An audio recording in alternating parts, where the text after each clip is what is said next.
काय हो, काय करताय? तू येणार होतीस ना म्हणून घर धरून ठेवलंय मी. काय?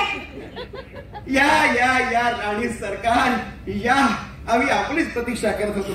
किती छान. पण आपण अशा आवेळी कशा काय आलात? आवेळी म्हणजे रात्री 11 वाजता वसईतून दादरला का यायला नको होतं? हो ना. काय गंमत. घर आपलंच आहे की नाही? घर तुझं आहे, घर माझं आहे, घर आपल्या दोघांचं आहे. तू वाटेल तेव्हा येऊ शकतेस आणि वाटेल तेव्हा जाऊ शकतेस. हो ना. मग जा आता, उद्या सकाळी. काय गंमत. आहो, बोल ना बोल. आज 10 वर्ष पूर्ण झाली. कशाला? आपल्या लग्नाला. हो का? अरे वा, 10 वर्ष पूर्ण झाली. तुझ्या माझ्या प्रेमाची 10 वर्ष, आपल्या सुखी संसाराची 10 वर्ष. हाय, मी अमृता तोडरमल. मी चूकभूल द्यावी घ्यावी या नाटकामध्ये 3 वेगवेगळे पात्र करते, वेगवेगळ्या एजचे.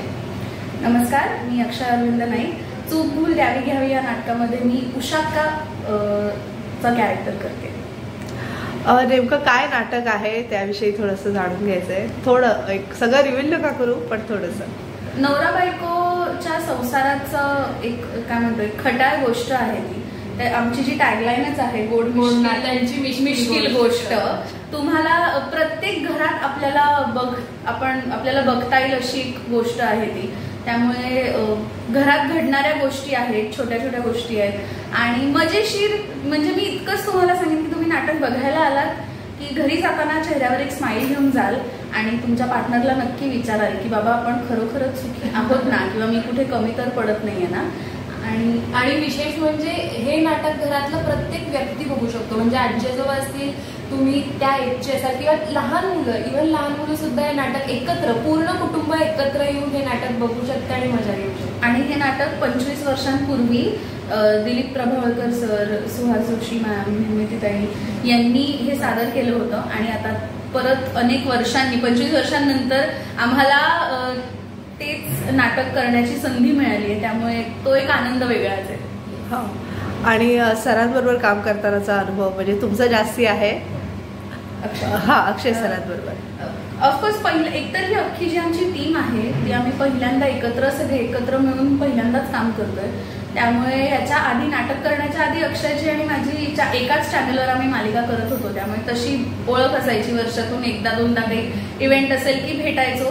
पण काम करायला मिळतंय त्यामुळे एक वेगळीच काय म्हणतो, एक एनर्जी पण प्रत्येकाची वेगळी असते. त्याची पण एक खूप मोठी गोष्ट जी इन्स्पायर करते मला नेहमी, की तो शूट आणि नाटक हे दोन्ही खूप छान पद्धतीने मॅनेज करून करतोय आणि कुठेच एफर्ट्स कमी नसतात. म्हणजे तो मालिकेला तर 100% देतोच आहे. गेली 3 वर्ष झाली.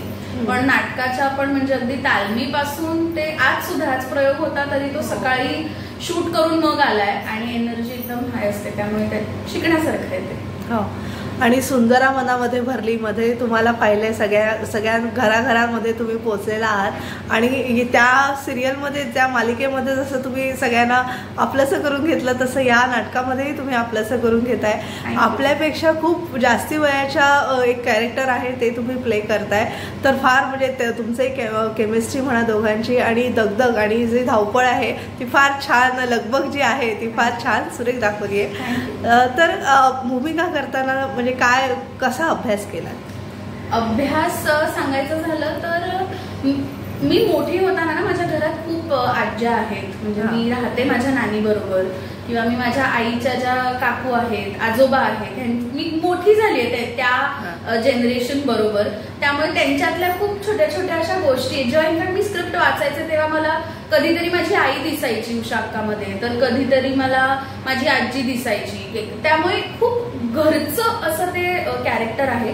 त्यामुळे आपल्या एक जनरल ऑब्झर्वेशन वरती मला काय म्हणतो, माझं ऑब्झर्वेशन जे होतं इतक्या वर्षांचं ते मला ह्या कॅरेक्टरसाठी कामी आलं.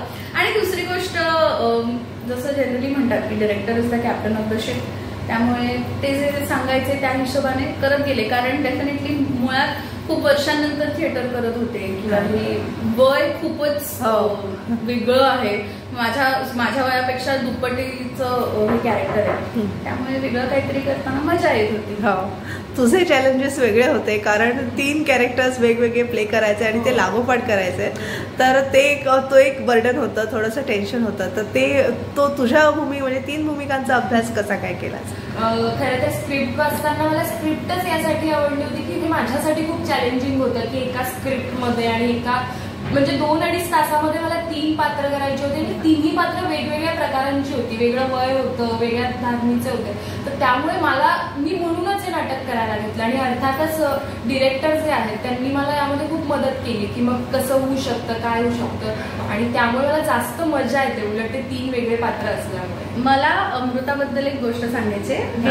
काही महिन्यांपूर्वी शिवाजी मंदिरलाच प्रयोग होता आणि एक लहान मुलगा आला आणि त्याने आम्ही निघालो तर आधी तो इथे शोधत होता की अरे ती पलंगाखालची कुठे, आपल्याला सांगायचं नाही पण ठीक आहे. त्यांनी चौकशी केली त्या कॅरेक्टर बद्दल, तर म्हटलं अरे ही काय, ती काय इकडेच आहे. मग तो तिला भेटला, सगळं झालं.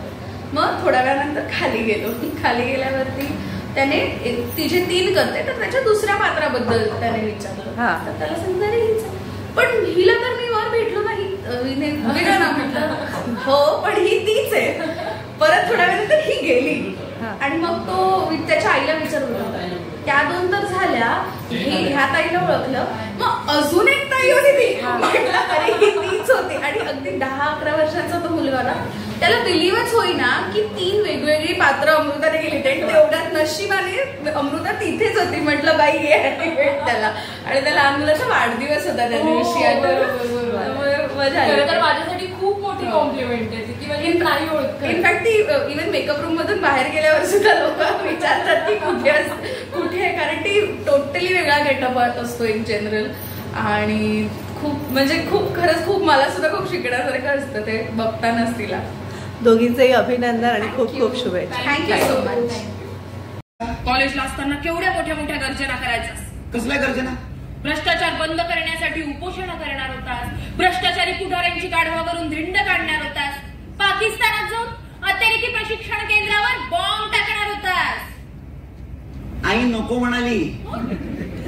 आणि काय बाबांनी सरकारी नोकरी, आईला बीपीचा त्रास, आजोबांना रक्तदाब आणि जंतर मंतर, हल्ली तारखाच मिळत नाही गो. आणि शिवाजी पार्कात तर बापरे केवढी गर्दी असते. शेवटी काय 4 चौघांसारखा तुझा सुद्धा सामान्य माणूस झालाय. तेच ना. चूकभूल द्यावी घ्यावी या नाटकामध्ये तुमची भूमिका आणि थोडंसं नाटक नेमकं काय आहे ते पूर्ण रिव्हील करू नका, पण थोडंसं आम्हाला प्रेक्षकांना जाणून घ्यायचंय. एवढंच म्हणेन की गोड नात्यांची मिश्किल गोष्ट आहे, नवरा बायकोची गोष्ट आहे आणि हसत खेळत तुम्हाला एक आनंद आश्वास देऊन जाणारं एक नाटक आहे. फुल फॅमिली, म्हणजे अगदी लहान मुलापासून तर घरातल्या वयस्कर माणसापर्यंत कुणीही हे नाटक बघू शकतं, एन्जॉय करू शकतं. इतकं सहज सरळ आणि सोपं नाटक आहे. आणि माझी भूमिका यात राजाभाऊ हे पात्र मी साकारतो आहे. ऑफकोर्स नवरा बायकोची गोष्ट आहे, सुद्धा ती नवऱ्याची भूमिका मी साकारतो आहे. सगळ्या प्रेक्षकांनी तुम्हाला स्वामींमुळे परिचित आहात आणि स्वामी म्हणून स्वीकारलेला आहे. आणि आता ह्या नाटकामध्ये एक वेगळ्या म्हणजे एक टोटल वेगळ्या वयाचा माणूस आहे आणि ते चॅलेंज कसं स्वीकारलं आहे आणि थोडं आध्यात्मिक वातावरणातनं एकदम आताच्या युगाचं नाटक आहे हे. थोडंसं त्याबद्दल. हे खरंच खूपच छान आहे. एका कलाकाराकरता खरं खूप महत्त्वाची गोष्ट असते की एकाच वेळेस तुम्ही 2 वेगवेगळ्या प्लॅटफॉर्मवरती काम करणं आणि वेगवेगळ्या पद्धतीचे कॅरेक्टर्स पोर्ट्रे करणं. ऑफकोर्स स्वामींची भूमिका ही खूप मोठी भूमिका आहे. ती कायम आयुष्यात जरी मी अनेक भूमिका पुढे गेल्या तरी माझ्याकरता सगळ्यात स्पेशल ही स्वामींची भूमिकाच असणार आहे, कारण आज मी जे काही आहे ते त्यांच्यामुळे आहे. तर खूप छान वाटतं. आणि जेव्हा नाटक पाहिलं प्रेक्षकांची ही प्रतिक्रिया येते की आम्ही आज तुम्हाला एका वेगळ्या रूपात पाहिलं आणि आम्हाला आवडलं. मला वाटतं की हीच कामाची पावती आहे की ते ॲक्सेप्ट करतायत, ते एन्जॉय करतायत आणि ते म्हणतात की अशा वेगवेगळ्या रूपामध्ये आम्हाला तुम्हाला पाहायला आवडेल. सो मला खूप बरं वाटतं ते. आणि जेव्हा प्रेक्षक आपल्याला वेगवेगळ्या प्लॅटफॉर्मवर ॲक्सेप्ट करायला तयार असतात तर आपल्याला पण एक ऊर्जा मिळते की वेगळ्या प्लॅटफॉर्मवर काम करणं. सो तो प्रयत्न माझा असेल. नक्कीच. आणि आताच गुढीपाडवा झाला, पण नवीन हिंदू वर्षाची सुरुवात झाली आहे, तर आगामी तुमचे प्रोजेक्ट्स कुठले असणार आहेत? आगामी प्रोजेक्ट्स अजून काही असं प्लॅन नाही आहे. आत्ता तरी माझे 2च प्रोजेक्ट चालू आहेत. एक मालिका चालू आहे जय जय स्वामी समर्थ आणि व्यावसायिक नाटक चालू आहे चूकभूल द्यावी घेते. आता बघा स्वामींच्या कृपेने अजून पुढे काही कामं येतील आणि होतील. सो अजून तरी असं काही पाईपलाईन नाही आहे. हो, नक्कीच. खूप खूप आभारी. धन्यवाद. Thank you so much. Myself Marshall Gonsalves, हो का? died in 1842. वा वा छान छान. Marshall Gonsalves, died in 1842. अरे वा वा वा. हे गोन्साल्विस मराठीत बोलतो का? I'm sorry मी मार्शल गोन्साल्विस 1842च्या वर्ल्ड कप मध्ये मारलो. वर्ल्ड वॉर दुसरं माहिती धडाम बुडून. दुसरं महायुद्ध. चूकभूल द्यावी घ्यावी या नाटकाचे दिग्दर्शकही तुम्ही आहात आणि एक छानसा भूमिकाही तुम्ही केलेली आहे, रोल केलेला आहे. तर काय सांगाल या नाटकाबद्दल प्लीज? हे नाटक प्रभावळकर साहेबांचं आहे. त्यांनी असं लिखाण केलं आहे. त्यामुळे नाटक दिग्दर्शित करताना म्हणा की अभिनय करताना म्हणा की त्यांचा जो अस्सल विनोदपणा आहे, जो विनोद त्यांनी नाटकात लिहिला आहे, जो अत्यंत उच्च दर्जाचा आहे, जो प्रासंगिक विनोद आहे, तो शक्यतो आजकाल बघायला मिळत नाही. तो आम्ही फक्त जपण्याचा प्रयत्न केला आहे. ऑफकोर्स आम्ही त्यांच्या एवढी उंची नाही गाठू शकत, कारण ते फार महान आहेत ते. पण आम्ही नक्कीच आमच्या परीने पूर्ण प्रयत्न केला आहे की आम्ही त्या भूमिकेला म्हणा किंवा त्या लिखाणाला आम्ही न्याय देण्याचा प्रयत्न केलेला आहे, एवढं सांगू शकतो. आणि अशा प्रकारचा विषय आणि अशी नाटकं आली पाहिजेत रंगभूमीवर, यासाठी काही किंवा मराठी प्रेक्षकांनी नाट्यगृहांकडे आलं पाहिजे. तर काय आवाहन कराल या नाटकाच्या निमित्ताने? आव्हान फक्त एवढंच करू शकेन की काय नाटक सादर करणं किंवा नाटकासाठी कष्ट घेणं, मेहनत घेणं हे आम्हा कलाकारांचं काम आहे. परंतु नाटक जगवणं हे फक्त प्रेक्षकांच्या हातामध्ये आहे. त्यामुळे नाटक कुठलंही असो, मी म्हणत नाही की माझंच नाटक घेऊन बघा, नाटक कुठलंही असो, तुम्ही नाटकाला या, भरभरून प्रतिसाद द्या. आवडलं तर तुम्ही पाठही ठोकता आणि नसेल तर तुम्ही आमच्याशी संवाद साधू शकता. पण नाटकाला या, कारण नाटक जगवणं हे आपल्या मराठी प्रेक्षकांचं प्रथम कर्तव्य आहे असं मी म्हणतो. कारण आता जे सगळे OTT म्हणा किंवा मोबाईल्स म्हणा, हा जो काही अटॅक झालेला आहे ना, यामुळे एक सारखी भीती मनामध्ये असते की आपले प्रेक्षक बाहेर जाऊ नये म्हणून.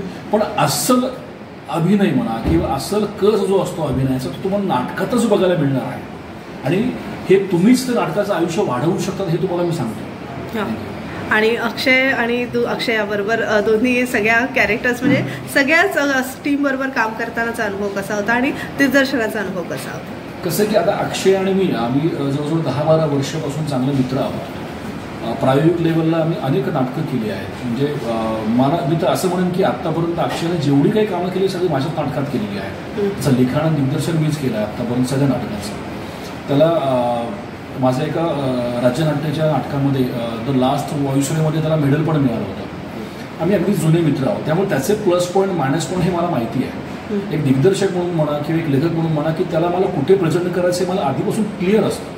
इव्हन नाटक लिहिताना तो डोक्यात असतो की हा मला काय देऊ शकेल, काय देऊ शकणार, हे सगळं मला माहीत असतं. आणि अक्षयाचं म्हटलं तर अतिशय एक विनम्र अभिनेत्री आहे. अगदी सहज अभिनेत्री करते. तिला जेव्हा मी फोन केला पहिले की असाचं प्रोजेक्ट आहे डोक्यामध्ये आहे, ते अतिशय भारावून गेले. तिचं एक वाक्य होतं, सर तुम्ही सांगाल त्या वेळेला मी यायला तयार, पण नाटक करायचं आहे. आणि तिने माझ्या पूर्ण टीमने, म्हणजे आता अमृता पण झाली, अमृताने तर हे नाटक करण्याकरता अनेक सिरियल सोडल्या. तिने नाटक करायचं.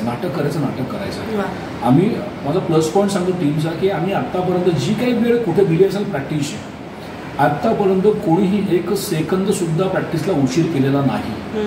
हे खूप मोठा प्लस पॉईंट आहे. त्यामुळे ते टायमिंग नाटकात आमचं जुळून आलेलं आहे. खूप खूप आभारी. शुभेच्छा. धन्यवाद. Thank you very much. कसं वाटलं नाटक? आवडलं सगळ्यांना?